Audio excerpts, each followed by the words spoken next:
এক গভীর জঙ্গলে এক শক্তিশালী বাঘ বিশ্রাম নিচ্ছিল।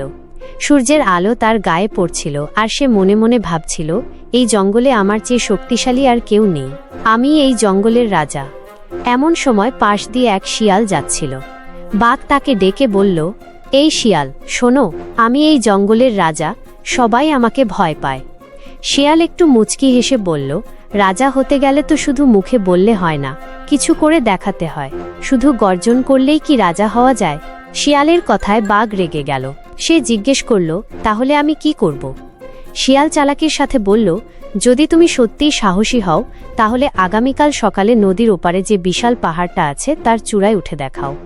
বাঘ তার অহংকারে রাজি হয়ে গেল এবং জোরে গর্জন করে বলল সে পারবে।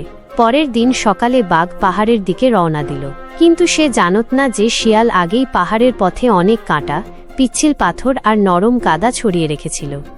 বাঘ একটু উঠতেই পিছলে পড়ে যাচ্ছিল। সে আবার উঠে চেষ্টা করছিল, কিন্তু বারবারই পড়ে যাচ্ছিল।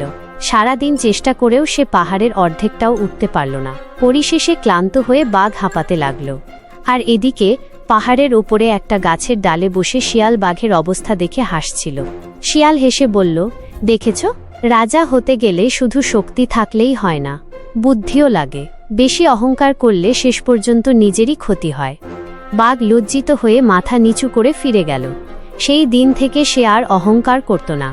শিক্ষা: অহংকার পতনের মূল, বুদ্ধিই সবচেয়ে বড় শক্তি।